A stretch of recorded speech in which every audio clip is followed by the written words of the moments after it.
E, galera, o Vasco segue tentando se reforçar para essa temporada de 2024, né? O Ramon Dias, né, que permaneceu no Vasco, já tinha feito esse trato com a diretoria, né, de fazer novas contratações, né, de trazer novos jogadores, né? Claro, ele não quer ficar passando sufoco nessa temporada de 2024, né? E o Vasco também está tentando negociar com outros jogadores. Eu acredito que Cuejá pode sim estar chegando no time do Vasco, né? Um jogador que, na minha opinião, é muito bom volante, né? Já tem 31 anos também, não é mais aquele Cuejá que jogou no Flamengo, todo mundo sabe, né? Mas eu acredito que esse Cuejá pode ajudar muito o Vasco nessa temporada de 2024. Vasco da Gama, que permaneceu na primeira divisão. Vamos lá, Breiler, Eugênio, Natália, Ramon Dias, destaque do Gigante da Colina para 2024. Qual é o ponto positivo aí? Renovação do elenco. Para mim, o principal ponto positivo é a renovação do Ramon Dias. É a manutenção da comissão técnica. Ponto negativo, saída de Gabriel Peck para o LA Galaxy. O Vasco que joga, né? O calendário do Vasco nesse início. Boa Tem Vista, torcedor que não acha tão negativo assim. Madureira e Bangu. O que você não acha negativo? Não, tem torcedor do Vasco que não acha tão negativo assim a saída do Peck, até pela grana envolvida. Legal, vamos lá para as novidades então do Vasco. Me acompanha aí, Natália. Manutenção de Ramon Dias para a temporada. Sim. Tá aí, o Breiler pediu, tá escrito aí. Lembrando, o Vasco disputa amistosos no Uruguai, até o Eugênio tá amanhã. Sim. No jogo contra o São Lourenço. Eu narro domingo o jogo contra o Deportivo Maldonado. Uma série de amistosos aí do Vasco. Quinta e sexta exclusivo no Star Plus, tá? Pro torcedor Cruz Maltino. O Eugênio, aliás, vai abandonar a gente no 360 amanhã e sexta. Mas por um bom motivo. Mas vamos lá, siga lá. Chegada de Alexandre Matos. Acho que é bem positivo, né? Acordo encaminhado com Juan Sforza, do Newell's Old Boys. Bom jogador, Eugênio? Bom jogador. Bom. Coelhares, Flamengo, tá na mira. Jogador. Também estaria acertado. Bom jogador, muito tempo lá no Oriente Médio. O Vasco na temporada passada sofreu muito por não ter alguém no meio de campo lúcido pra segurar uma bola, articular uma bola. E o Cuejá, apesar de ser um volante, ele é um cara que dá uma dinâmica para esse meio de campo. João Vitor e Robert Rojas são dois reforços para a zaga. João Vitor ex-Corinthians, né? Isso. E Rojas ex-River Plate. Ainda tem ali, tá aí para chegar a qualquer momento, na temporada passada, né? O ano inteiro, o Vasco não teve um volante. Até porque quando chegou o volante, ele foi para a zaga. O Medel, bota ele na zaga porque tá pior ali. Então ele vai encorpar muito o meio de campo com essas chegadas. Acho que ainda tem uma carência no ataque. Veio o David do Inter, que estava emprestado ao São Paulo. É um jogador que a torcida não fica assim, brilhando os olhos, mas está lá, é opção para o técnico. É composição de elenco. E a chegada do Adson agora, né? É um time que vai ganhando mais corpo. O Abel adora falar musculatura. E com a sequência de trabalho da comissão técnica, tem uma perspectiva melhor para ter um ano mais estável. O Alexandre Matos falou na coletiva de apresentação dele. Perguntaram sobre o objetivo do Vasco. O objetivo é ser melhor que em 2023. Não vai estabelecer meta de ganhar título A, B ou C, porque você sabe que ainda não é por aí. Se vier um título, é óbvio que a torcida vai ficar muito feliz. Mas é ter um ano mais estável e ir crescendo aos poucos. Não sofrer, por exemplo, como sofreu em 23. Mas acho que esse é o discurso e deveria ser o discurso de muitos times que estão passando por um processo de reformulação, de uma nova identidade de gestão. Eu sei que a gente contesta muito como foi E tem nova gestão também no clube associativo, Exatamente. Né? Com o Pedrinho assumindo a presidência. Aliás, inclusive mudou até a sala. A sala de presidente do Vasco deixa de ser em São Januário e passa a ser na sede náutica da Lagoa, recentemente reformada. Mas eu acho que o Vasco passa por um caminho ou mostra que está indo a uma direção justamente dessa que o Matos falou, né? O discurso está muito atrelado aos movimentos que o Vasco está fazendo. Essa temporada a gente não pode sofrer o que a gente sofreu na temporada passada. Quando a gente tem uma SAF, muitas vezes a gente questiona a SAF, como é feito isso, como é que é o contrato, o que de fato o clube ganhou com isso. É um processo de renovação, de responsabilidade, de entendimento de planejamento, de uma organização que o Vasco não teve. A Série B foi do jeito que foi, o Vasco correu o risco de não subir. Né? Quando sobe ali, tinha uma campanha fora de casa extremamente horrorosa, volta para a Série A, começa com um planejamento e uma ideia que não tem convicção e o trabalho também não anda, né? Que era o caso do antigo treinador, que eu esqueci o nome dele agora. Barbieri. O Barbieri, exatamente, que estava no Red Bull Bragantino e acabou saindo. Então, o Vasco dá nessa temporada sinais de que vá fazer um processo mais dentro de algo a médio e longo prazo do que do imediato. E eu acho que todo clube que se preza e que quer entrar de novo num cenário de disputa, de competitividade, de ser grande de novo, de estar no cenário de disputa de título, tem que seguir esse caminho. Porque se for no imediato, eu quero agora. Aí você vai lá e faz loucura agora não resolve e depois, como é que você colhe? Segundo ano da SAF agora, né, Breler, para 2024, comandando o time. Não, e existe o lado bom, que é permanência da comissão técnica, do Ramon Dias, que foi um técnico que passou confiança, a existência de uma base. O Vasco hoje tem uma base do time titular. Então, o movimento de mercado na composição, de uma contratação de impacto aqui e ali para elevar o nível do elenco, mas já há uma estrutura de onde o Vasco pode partir. No ano passado, foi início do zero, muitas contratações, um elenco desequilibrado num primeiro momento, porque foram muitos jogadores jovens, jogadores promissores, e faltou estofo para esse time. E esse estofo chegou nas contratações de meio de temporada. Então o Vasco começa no campo com uma realidade diferente, um pouco mais promissora. Agora, internamente, esse Vasco ainda desperta dúvidas.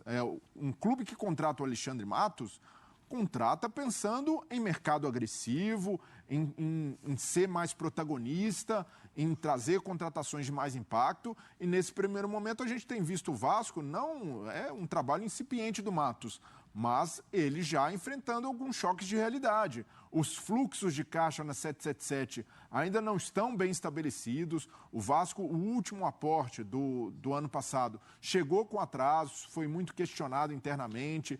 O timing desses aportes às vezes não ajuda, porque é depois de janela de transferência.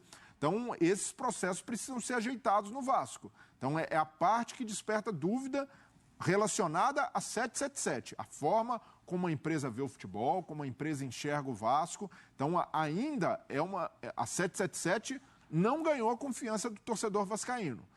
Por mais que a gente questione as gestões, as campanhas dos times, tanto o Ronaldo no Cruzeiro quanto o Textor no Botafogo conseguiram ter um elo maior com o torcedor. A gestão do Vasco está longe disso. Então, espera-se que agora, com o Lúcio Barbosa como CEO, Alexandre Matos, até o Pedrinho sendo um dirigente da associação mais propositivo, mais proativo, então uma mudança de mentalidade de gestão. Agora, no campo, de fato, o Vasco tem um início de ano um pouco mais confiável, muito pelo Ramon Dias. Depende muito dele, dessa relação que ele tem com o torcedor do Vasco, com o próprio elenco, de começar bem e, de certa forma, apagar o que foi a temporada do ano passado, que foi de muito sofrimento para o torcedor vascaíno. Terminou bem, com um final feliz, mas o torcedor do Vasco não merece sofrer mais uma vez, ainda mais depois dessas reformulações. Só para pontuar, você já citou, né?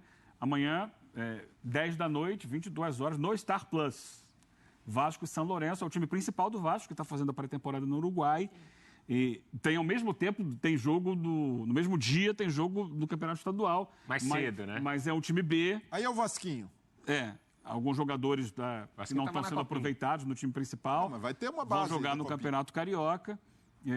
Então, amanhã, 10 da noite, só no Star Plus, narração do Paulo Andrade, estaremos aí nesse primeiro jogo do time principal do Vasco na temporada. Contra o São Lourenço da Argentina. E domingo? Domingo também. Domingo é contra o Deportivo Maldonado do Uruguai.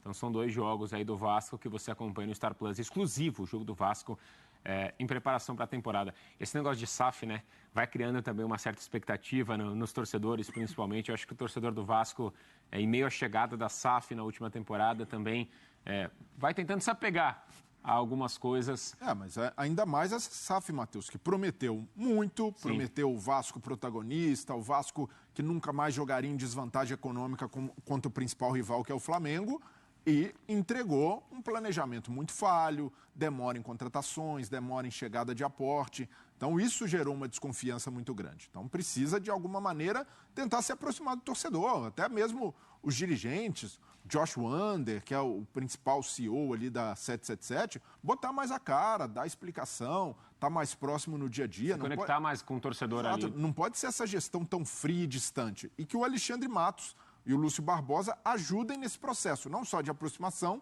mas de um compromisso mesmo da 777 com a evolução do futebol do Vasco. Já há ali uma movimentação muito pelo Alexandre Matos, pelo Ramon Dias, de suprir carências do elenco. No ano passado, um gargalo do Vasco foi esse primeiro volante. Por mais que o Zé Gabriel tenha se firmado com o Ramon Dias, é um jogador que tem dificuldade com a bola para fazer a saída, então Coelhar, Esforça, já é uma movimentação de mercado identificando essa carência e pode permanecer o Zé Gabriel, valorizar a temporada que ele fez, mas o Vasco precisa de elevar essa qualidade. E esses movimentos, se chegam esses dois jogadores, confirmam que o Vasco está no caminho certo. A comissão técnica, juntamente com os dirigentes, tem sabido detectar as carências para elevar o nível do Vasco nessa temporada. Times apresentados, é hora do nosso Sai do Muro. Roda a vinheta.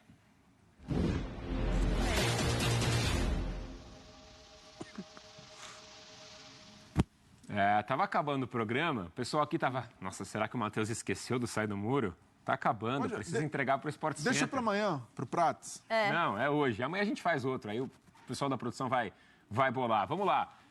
Nessa ordem, Natália, Breiler e Eugênio, quem larga como favorito no Carioca 2024? A pergunta é quem será o campeão, então tá bom. Quem será o campeão? Vamos lá, direto e reto, vai. Quem será o campeão da temporada? Como? Flu. Tricampeão? Carioca. Tricampeão carioca? Fácil assim? Não fácil assim. Você mandou dar um nome, eu não pode dar 4, então vai o Flu. Vai, depois eu quero ver as justificativas. Não tem justificativa, é Flu. Tá bom. Quem será o campeão carioca 2024? Olha, eu vejo o Fluminense como favorito, mas um palpite, até pela forma como deve encarar, cravo Vasco, campeão. Cada um vai dar uma... Vai, Eugênio, você. Eu acho que não posso fugir do favoritismo do Flamengo. O Flamengo é o time com maior investimento, com o melhor elenco, mais equilibrado, com um técnico que dispensa apresentações e com uma força muito grande, né, da sua torcida, precisando voltar a conquistar o título, né? Não pode mais brincar no campeonato estadual. O Flamengo é, dentre os times do Rio de Janeiro, o mais forte, por isso acho que ele será o campeão. Claro, tem que se jogar, né? Tem que ir até o final, mas ele começa o campeonato, para mim, como a principal força. O pessoal combinou, produção? Porque cada um votou em um aqui, né, pro título. Agora, nosso apresentador, olha pra como é tradição, participa. E eu vou respeitar o nome do quadro, né, que é o Sai do Muro. Então, para mim, eu poderia falar que o título seria do Botafogo, até acho que o Botafogo tem chance de ser campeão, mas eu não iria igualar aqui, eu acho que o Flamengo larga na frente. Acho que eu estou mais com o Eugênio aqui em relação ao time, ao técnico, à necessidade. Acho que o Flamengo larga um pouquinho na frente para tentar buscar esse título. Mas é isso, alguém mais? Galera, isso aí, o Vasco está tentando se reforçar, né? E deve chegar novos reforços ainda antes dessa metade aí do Campeonato Carioca, né? O Cuejá também, que é o nome bem falado, né? O nome mais falado nessa última semana, que é do Cuejá.